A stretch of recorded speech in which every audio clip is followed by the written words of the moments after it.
Hey guys, I hope you enjoyed part one, 1914. Let's finish up with 1914, and where I left you off was along the Aisne River.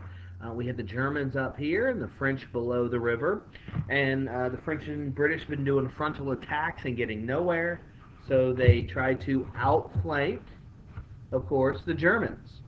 The Germans, to keep that from happening, have to pull back and try to outflank the French. And then the French outflank the Germans the French, and they do this all the way up to the English Ocean. And thus historians call it a race to the sea, but they really, of course, weren't racing to the sea.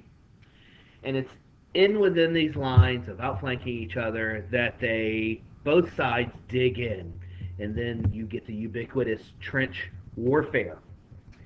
But right before the war, but before the year ends, you get another massive battle around this town called Ypres, right here. And basically, the Germans do the attacking at this point because the French earlier had been doing a lot of the attacking. So the Germans attack. The Germans are out of manpower, so they lower the age requirement to 16 and 17. And basically, what you get is the First Battle of Ypres, or what the British call the Massacre of the Innocents, because over 100,000 young Germans, 16 and 17-year-olds, were mowed down around the Battle of Ypres. And at the end of it, it ended up just being a draw. The French are going to fight down below here a little bit more, lose another 200,000 casualties, and then, of course, the year draws down, and, of course, winter sets in. But something kind of rather interesting happens on Christmas Day. We know that there's a little bit of singing in the German lines, and then one German comes out, and then one Brit comes out, and then some more Germans and more Brits, and they begin to go into the area between the trenches called No Man's Land. And in No Man's Land, they begin to fraternize with each other. And we actually have a wonderful picture of this fraternization. And we can see this is a German right here because of the pointy thing, the Pickelhaus. And they begin to talk, and there's even a soccer game between German and British. Supposedly the Germans won the soccer game 2-1, but we really are unsure of that. Both sides hate this. It actually drives Adolf Hitler crazy when he hears about this. Is how could you be friends with that enemy right there? Well, on Christmas Day for all the other subsequent years of World War One, there's always going to be an artillery barrage on each other's lines to keep everyone in their trenches. But it's a little bit of hope in a world of madness on Christmas Day, 1914. It's something we need to remember that on both sides they really were human beings for the most part.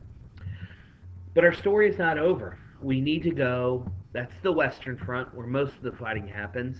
But what's going on with those Russians who have gotten to the German front? And remember, over here is the Western Front, over here is the Eastern Front. That Moltke, because it's going so well, he sends German troops this way under the command of Hindenburg and Ludendorff. Remember those names, Hindenburg and Ludendorff. And basically, what happens is you have two massive Russian armies, totaling well over 500,000 men, are marching into this area.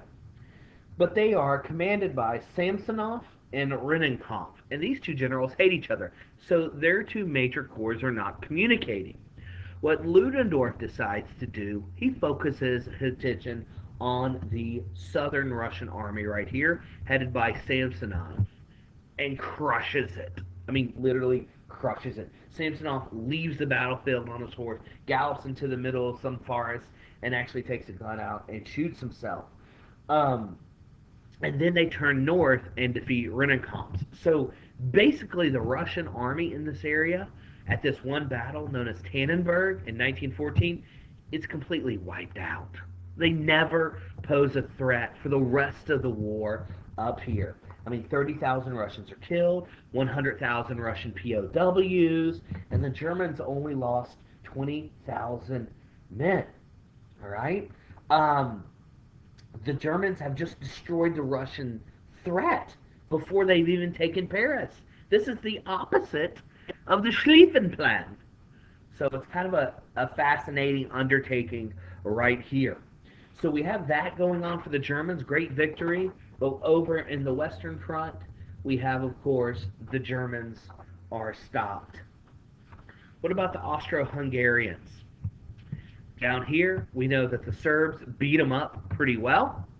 And also, you have the Italians attacking along this front right here. The Austrians really mount one major attack against the Russians along this front. It's terrible. It doesn't go well, and it ends. 1914 ends. People really stop fighting because of the winter weather for the most part, and basically, the French have lost 1,000,000 men. The Russians have lost 750,000. The Austrians have lost 500,000. The Germans have lost 400,000, and of course the British lose over 100,000 men in 1914 only. And then this started August really the 4th, and all the way to December 31st, the French lost 1,000,000 men. Think about that for a second, right? And last but not least, in November of 1914, Turkey enters the war on the side of the Central Powers. And of course, they were going to join the Germans because the Russians and the Turks have always been pretty much enemies for the last several hundred years because of this town called Constantinople. And thus ends the first year of World War One. Subsequent lectures will go through each year. You will get a writing, kind of like a fill in the blank assignment that goes with this that I want you to finish. Thanks, guys. Hope you enjoyed it.